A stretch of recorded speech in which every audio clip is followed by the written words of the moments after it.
I'd like to call to order this meeting of the Adams County, Ohio Valley Board of Education. Roll call, please. Mrs. Shipley? Yes. Mr. Riley? Yes. Mr. Davis? Yes. Mrs. Campbell? Yes. Mrs. Bess? Yes. Okay, at this time, if we could stand for the pledge to the flag. And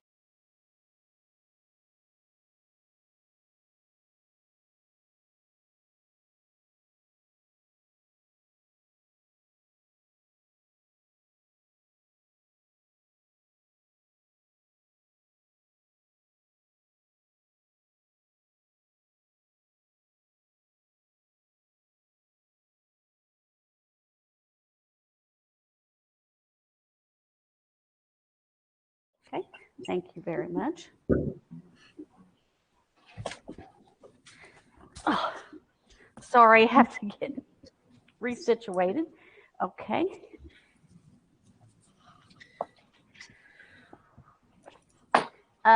Brian, I saw on, evidently you did get a letter, by the way, from the Winchester Alumni Association. Yes, I was going to discuss that when we get to our business. Okay. Yes, ma'am. Okay. I just wanted to double check that and make sure. Okay, at this time, I entertain a motion and a second for the approval of the agenda. So moved. Mrs. Campbell has moved. Dr. Shipley has seconded. Are there any additions or corrections to the agenda as read? Yes, there's an addition under personnel. We need to add item number 5, employment of a classified employee, Darlene Anderson, be hired as an aide for North Adams High School. Okay.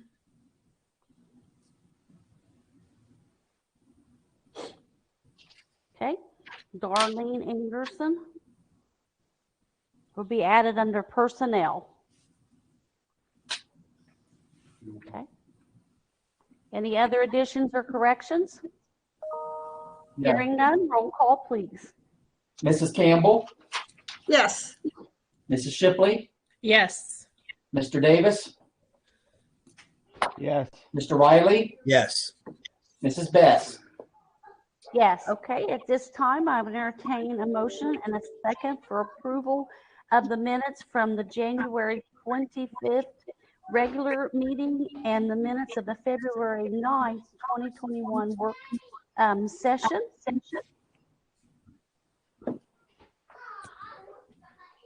So moved. Mr. Riley has moved. I'll second. I'll second it. Mrs. Campbell has seconded. Any additions or corrections there? Hearing none, roll call, please. Mr. Riley, Yes. Mrs. Campbell, Yes. Mr. Davis, Yes. Mrs. Shipley, Yes. Mrs. Bess. Yes.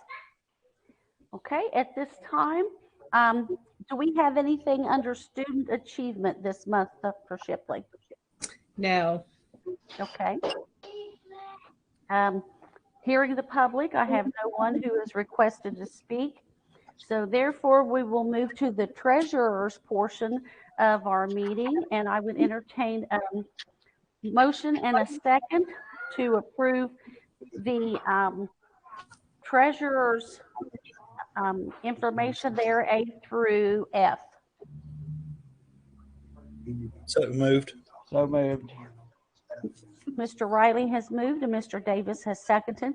Mr. Schweitzer, would you like to take us through? Sure. We're 7 months into the school year. The Finance Committee did not get to meet in person, but we had an email exchange and went over the financial statements. We feel we are right on projection for where our estimates were at this time of the year, given the ongoings of the COVID pandemic and the grants that have come in associated with helping us with funding on that, the expenses for that pandemic. We have an agreement on tonight for counseling service for the Christian school here in West Union.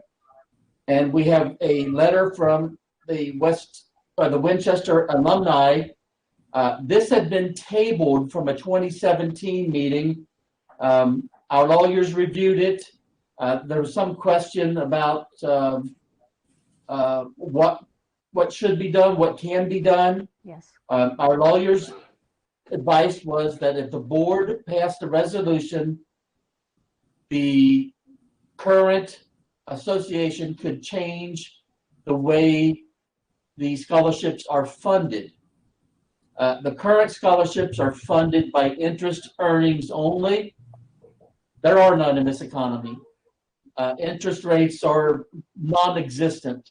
Right. What they have asked the board of Adams County as custodian for the scholarship is to allow them to award one $1,500 scholarship each year for the next approximately 34 years, at which point the scholarship fund will have been exhausted, and probably all the alumni from the school will have departed, or there will be virtually none left.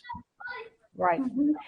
I just, for those who weren't on the board at that time in 2017, this was tabled not from a conflict from our board, but from a conflict from their board. There was some disagreement in that board as to how things should be handled. They came to us for advice. As Mr. Schweitzer stated, we checked on it for them, and we're advised that, that board should make a final decision and then present to us. So they are back to us now to present again that they've all come to consensus for the arrangements for the scholarship. So does anybody have any questions or any concerns about this? I don't have any on the scholarship. I might just ask on the counseling for the Christian school. Is that like a renewal, or that's a new contract? On which one, please? For the The counseling support service, is that something that we've always provided?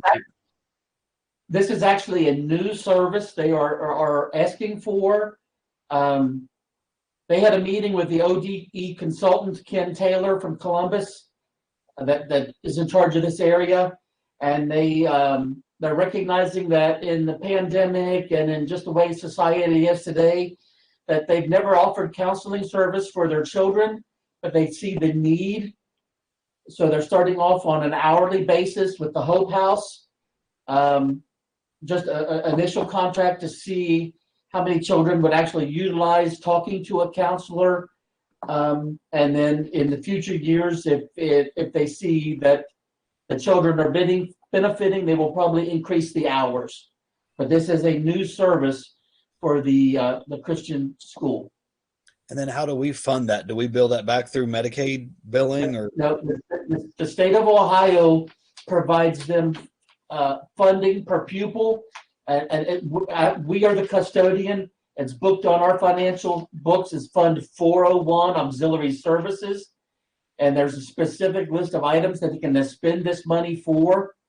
It's used educational materials, textbooks, Chromebooks, and services for their students.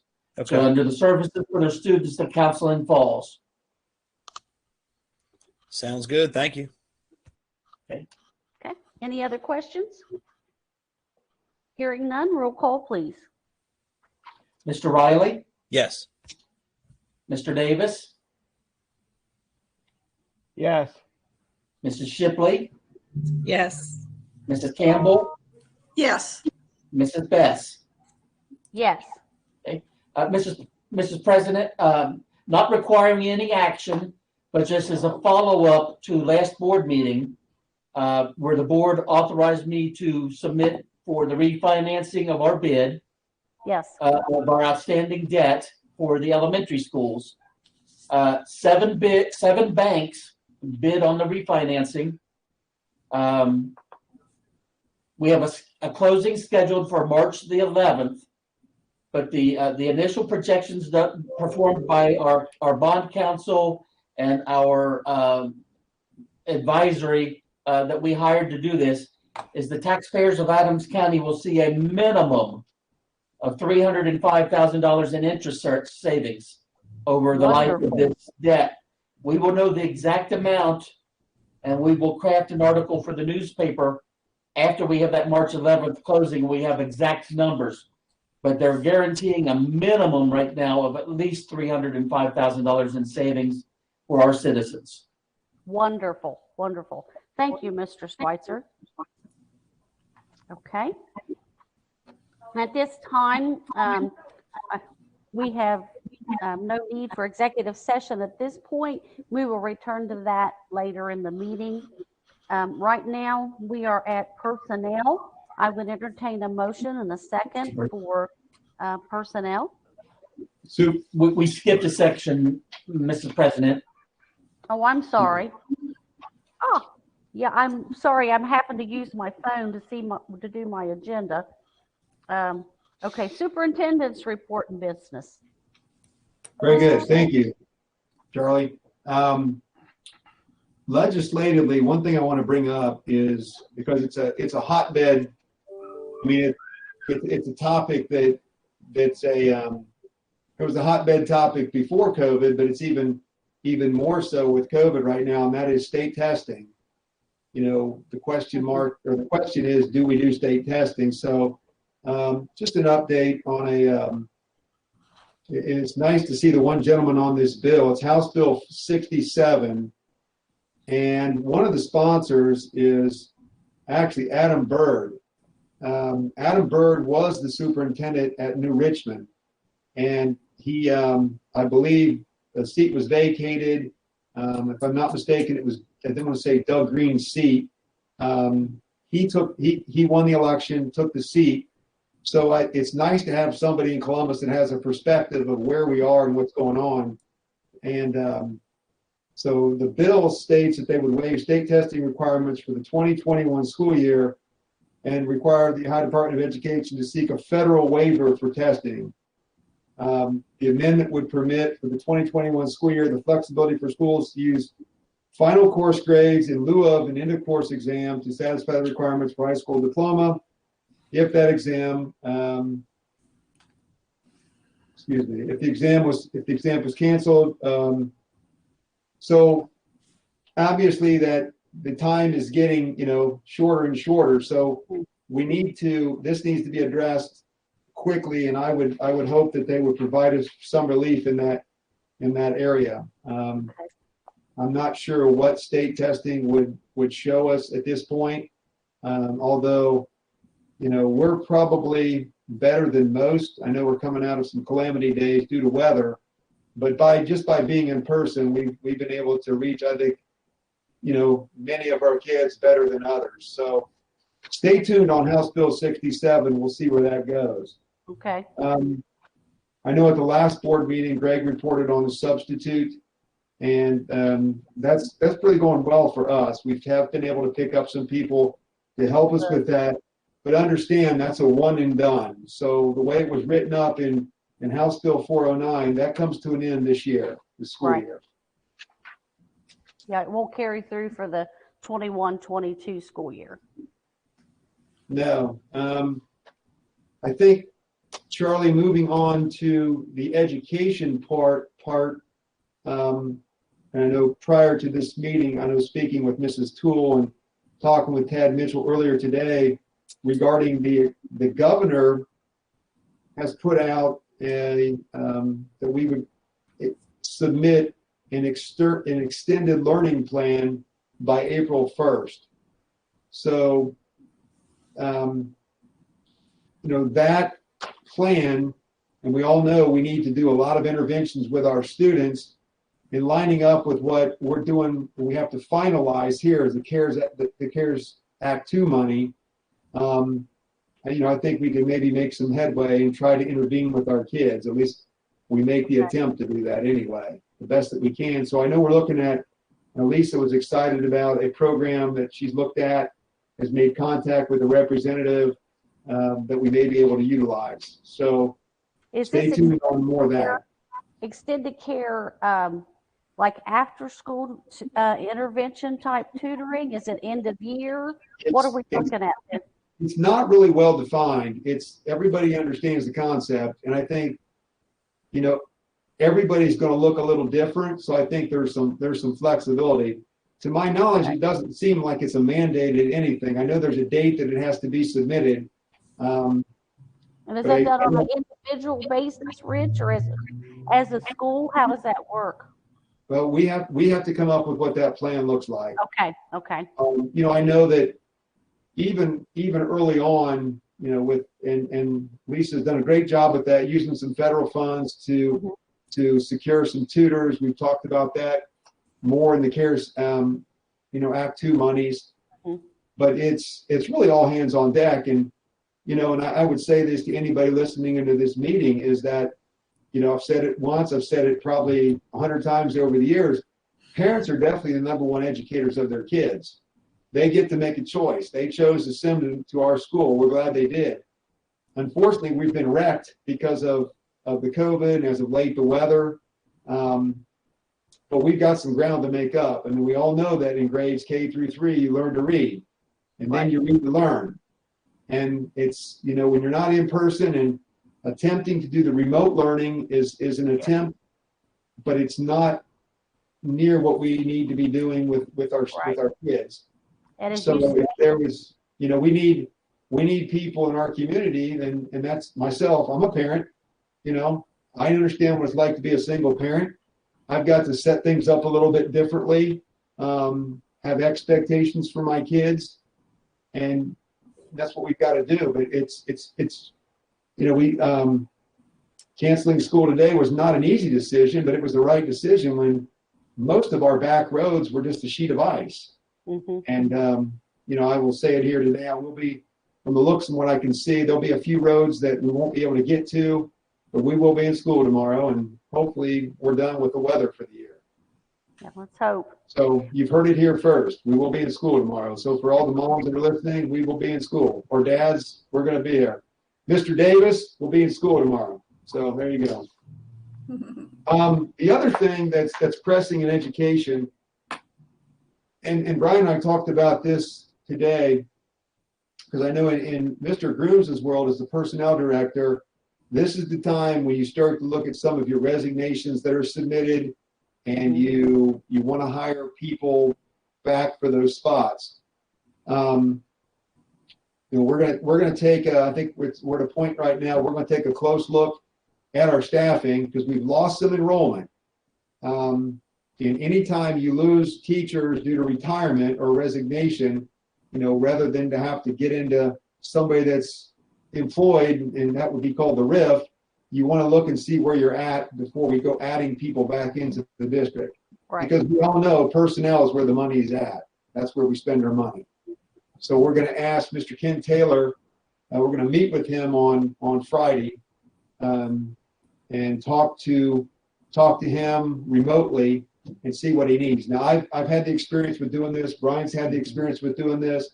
And they give you some good information. It's always good to have a third party look at your operation after a while, because we're so close to the fire, we don't always see what we need to see. And then they will give a recommendation on like how many teachers you need, or. Yeah, I mean, I don't. It's not anything. It's recommended. It's a recommendation. And I think, and I don't want anybody to be alarmed by that. I don't want the board to be alarmed. Fiscally, we're in great shape. We've done well. We're okay. But I like to analyze the staff, have somebody else to come in and look at it, just so we can stay out in front of things, because we are a healthy district, and we're a lot better than most. So we're thankful for that. So I think Ken's a great guy. He's easy to work with. And I believe he's the oldest employee for ODE. Just a wonderful man, very knowledgeable. I think most of us have met Ken at some point in time. Yep, you have. Very nice guy. Okay. All right. Anything else there? Under facilities and transportation, we have one item there, and that is about the school safety training grant that Mr. Parker and Mr. Putnam spoke to us about at our workshop. That is an opportunity for us to have some additional training for our safety staff, and therefore something that we're happy to take advantage of, because that just, the more they know, the safer our buildings are and the safer our staff and students are. So Yep. thank you for the Treasury Department and Mr. Parker and Mr. Putnam for pulling together and getting that grant for us. I would also give a shout out to Miss SRO Mark Brewer. Okay. He was an integral part of that grant as He well. helped with it as well. Thank you then, Yes. Mark. Yes. Sorry about that. Didn't mean to leave him out. Anything else? Okay. Roll call, please. I don't have a first and a second yet. Oh, I'm sorry. I'm sorry. We do need a first and a second then on the facilities portion there, where we do have the vote to accept the grant. So if I could entertain a motion and a second. I'll move. And Dr. Shipley seconded.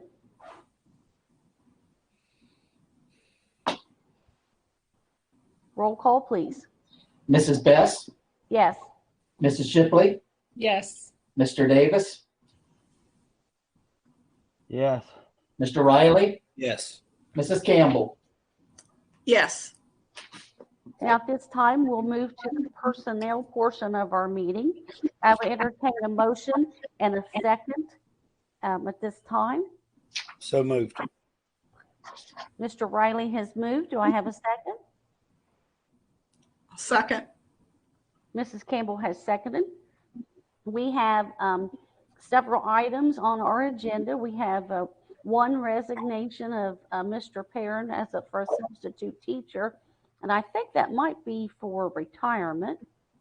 And then we have employment of some subs, certified and classified subs, and also a supplemental for junior high boys track at West Union. And then we have the addition of Darlene Anderson for aide at North Adams as well. Any additions or corrections there at this, other than what we have already? Okay. Hearing none, roll call, please. Mr. Riley, Yes. Mrs. Campbell, Yes. Mrs. Shipley, Yes. Mr. Davis, Yes. Mrs. Best. Yes. Okay, at this time, we are to the administrative advisory portion of our meeting. We have policies, DJC bidding requirements for first reading. Do we have anything from the policy committee that we need to heads up on this, or is this just an annual? We did not meet on this policy. Now, Okay, so it's we just will the- before the second reading. Pardon me? By the way, well, in regards to that too, we also have, the handbooks are being formulated. So Okay, that would be another item to put on the agenda for the policy committee. okay, okay. Any old business at this time? Just a reminder to everyone, our next scheduled meeting is March the 22nd at 5 o'clock at the CTC. And looking back at the calendar, we adopted it at the organizational meeting in January. Mr. C's forwarded the notice. They have canceled the 5 county board meeting for this school year. Yes. Yes, I saw that. Okay. Okay. Anything further in old business? Okay, hearing none at this time, I entertain a motion and a second for an executive session I'll for make the that purposes motion of, Mr. Riley is moving. for items to be kept confidential. Okay. Second? I'll second it. Mr. Davis is seconded. Roll call, please. Mr. Riley, Yes. Mr. Davis, Yes. Mrs. Shipley, Yes. Mrs. Campbell, Yes. Mrs. Best. Yes. Let the record show that the board has went to executive session at, am I looking at my watch right? Is it 5:28? I think that's a Yeah. record for us. We may Mrs. not Best? be able to get into executive session yet. I do not anticipate the board needing to take any action when we return. The only thing we would be returning to would be to adjourn. Yes. Okay. All right. Okay, we Eddie, will- do you have another link for us to log on? Yeah, he said if we close.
let the record show that the board has returned to general session at 6:04. Is there anything else to come before the board at this time? Hearing none, I entertain a motion and a second for adjournment. I'll move. So moved. Dr. Shipley has moved and Mrs. Campbell has seconded. Roll call, please. Mrs. Shipley, Yes. Mrs. Campbell, Yes. Mr. Riley, Yes. Mr. Davis, Yes. Mrs. Best. Yes. Let the meeting record show, meeting adjourns at 6:04 p.m.